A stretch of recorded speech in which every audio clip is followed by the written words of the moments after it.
Fimbriae, pili. Those are the ones that look most like it, mostly Fimbriae. But then if we're talking about when it comes to what they're used for, biofilms too, because both used for attachment. But when we're comparing what they look like, probably Fimbriae and spikes are the closest match. Is that okay? So if you see something where it says spikes, it's immediately a virus. If you have something that says Fimbriae, immediately a bacteria. Is that okay? It's kind of convenient that they have different names like that. Okay, one more thing that all bacteria have to have. It's the genome, right? Yeah, they have to have some form of DNA or RNA. So I'm just going to write nucleic acid.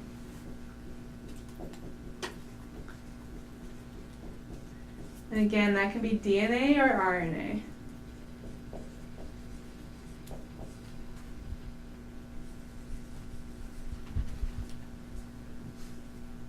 Simple, right?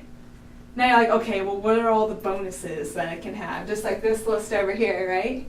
There's only one bonus that they can have. An envelope. What is an envelope? Membrane. Okay.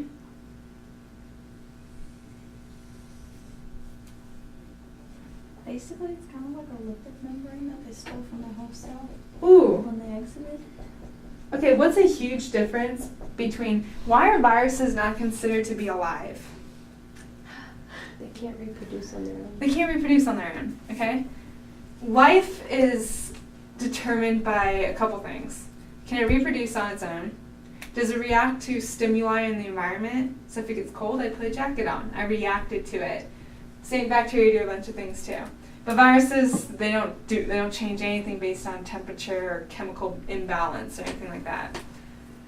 So we don't consider viruses to be alive. We consider them, get ready for this, to be an intracellular, obligate intracellular parasite. What does that mean? Let's break it apart. Obligate? You make. Obligate. Has to. Obligated, right? Have to. So obligate, have to, intra.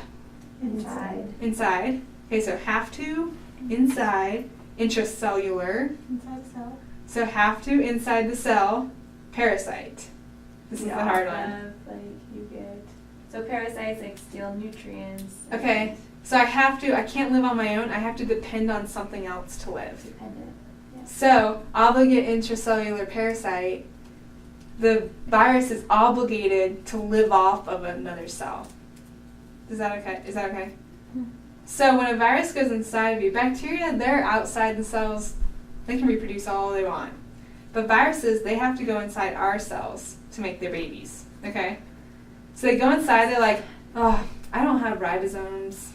I can't do anything like these bacteria can. So they go inside your cells and they're like, hey, cell, you're going to make my babies, not any more of your babies.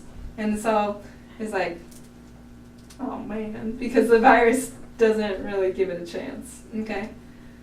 So that's why it's an obligate intracellular parasite.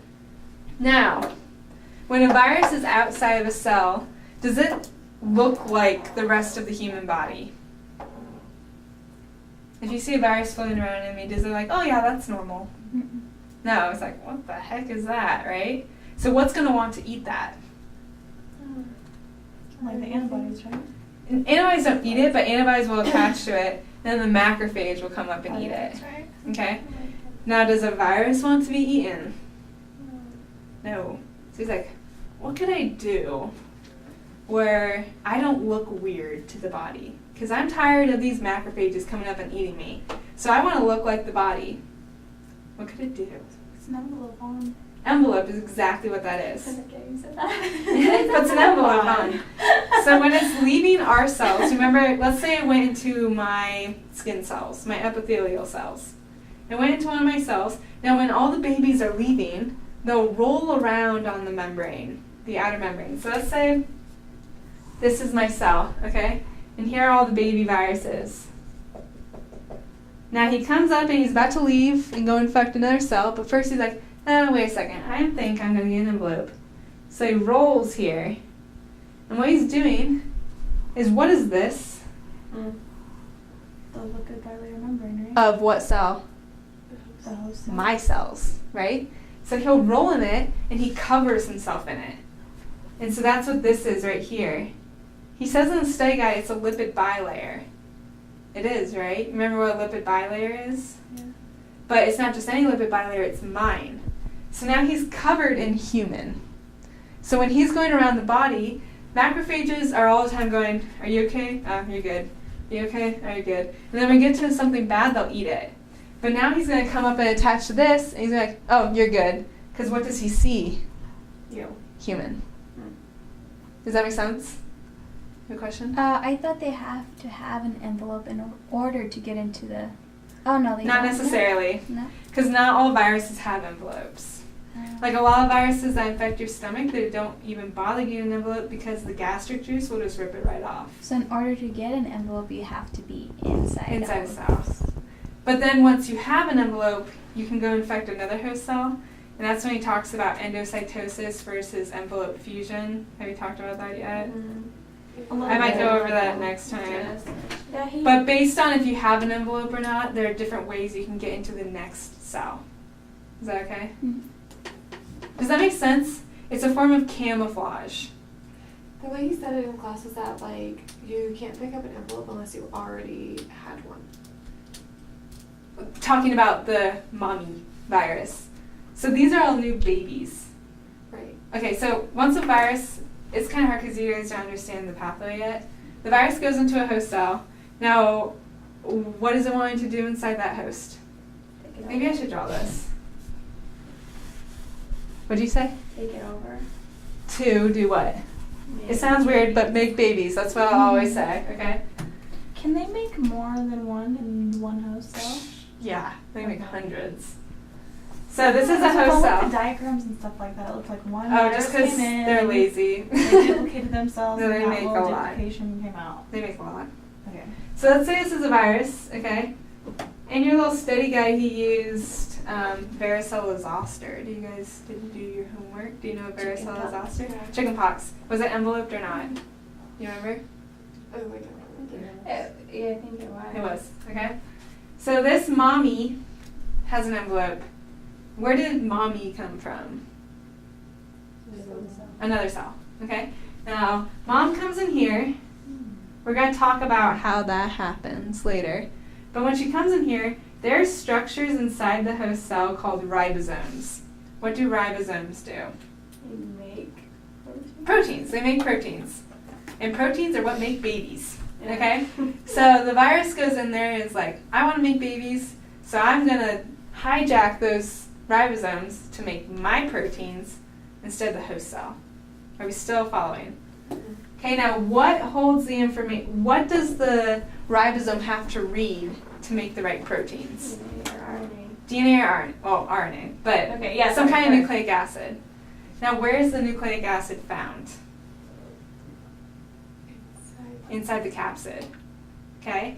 So the virus has to break open and let out its nucleic acid. So does that one really exist anymore? No. Do you see how I'm starting to answer it? So then that nucleic acid will go to the ribosome. It will make baby viruses.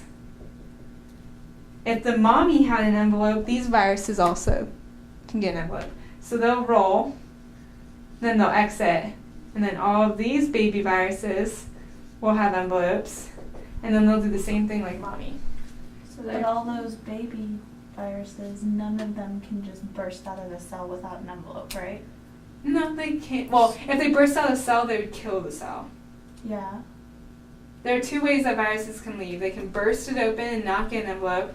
What is this process of getting an envelope called? Budding. Oh, So budding is when they get the envelope. So they can lyse the cell. Do you guys know what lyse means? I'm going to use that word a lot too. This one's breaking it open, right? Yeah, to break open, and that will kill the cell. Or they can do budding, which doesn't kill the cell, but it does make it smaller because you're taking part of its membrane. Is that okay? Mm-hmm. But usually if mommy, okay, so not all viruses have envelopes, but the viruses that do will almost always continue to get that envelope. Okay. if they don't Oh, have that's that my envelope, but they burst open, they would die, wouldn't they? Or they Who, wouldn't the die. viruses they just or the wouldn't be host infected. cell? The viruses. The viruses, first of all, they can't die. Well, because they have wouldn't die, a- they just wouldn't work. they couldn't infect something else. Yeah, Because he they said could. as soon as they lose the membrane, Receptor. they're ineffective. They can't do anything. Yeah, but not all viruses have envelopes. No, I mean these ones. Just the ones that were inside. Oh, the yeah, cell. yeah. If they have an envelope, they don't really function without it. So they wouldn't burst the cell because then they would be ineffective. They wouldn't have an envelope, yeah. Okay. So it'd have to be like some weird malfunction for them to not get the envelope, then lyse the cell. That would be weird. If a virus has an envelope, unless there's some huge mistake, it will do budding and get an envelope. Is that okay? If a virus doesn't have an envelope, it will burst the cell. Is that okay? Does that answer your question a little bit? Yeah. Because mommy's not going to exist anymore. Mommy had to die in order to do this. Well, die. Because they're viruses. Is that okay? So you're pointing it to go directly into the cell. Is that when it does the endocytosis and it just kind of? Endocytosis and envelope fusion happen right here. It's the entry into the cell. Mm-hmm. Endo means to go in. Exocytosis would be going out. Mm-hmm. But we don't really use that word in this class. He said it one time. So that's why I He said says it. things. Don't worry about it. Budding. That's what I want you to know. How are you guys feeling? Good. Good? What's it called again when they come in something fusion? Envelope fusion or Okay. endocytosis, just write that down for now. It doesn't, based on if it has an envelope or not, it'll decide which of those to do. Endoffusion is when it goes. Envelope fusion. Envelope. And then endocytosis. I think he's going to go over it more, so I'm going to wait before I get into that. Okay. Is that okay? So the DNA codes for the coat. That's how they know to roll and to get the coat. The envelope, sorry. Yeah, because remember the DNA holds all of their information. So that's where they're going to do it. Yeah, most of the DNA is to tell the ribosome what proteins to make. Like, hey, I'm made out of blue Legos and green Legos, and make all those parts for me, and then I can make my... Because the ribosome obviously makes all the proteins that make us up, too. So how does it know to do that? What is it? To do what? How do the viruses know to rule? It's just, that virus is just what it always does. I'm sure there are chemical factors, but I'm not into them that much. So the virus has to go into the ribosome, or The nucleic acid does. And that's, you guys are trying to get me to talk about viral replication. I keep straying away from it. You're going to learn about it on Friday. but what happens after? What happens to the virus after it makes all these babies? It bursts out of the cell or buds. Oh, and it doesn't have an envelope anymore. Oh, Or the it mother does? cell? Yeah, the mom. The mom died. Remember the nucleic acid's in the inside. And the nucleic acid is what goes to the ribosome. And you can't take the whole capsid and nucleic acid and shove it through the ribosome. You have to take the nucleic acid out, and the only way to do that is to break open that capsid. And once you break open that capsid, that virus doesn't exist anymore. It uses its nucleic acid. And so from one virus, you make hundreds of viruses. And then those viruses will go to hundreds of other cells and make hundreds of viruses. It just...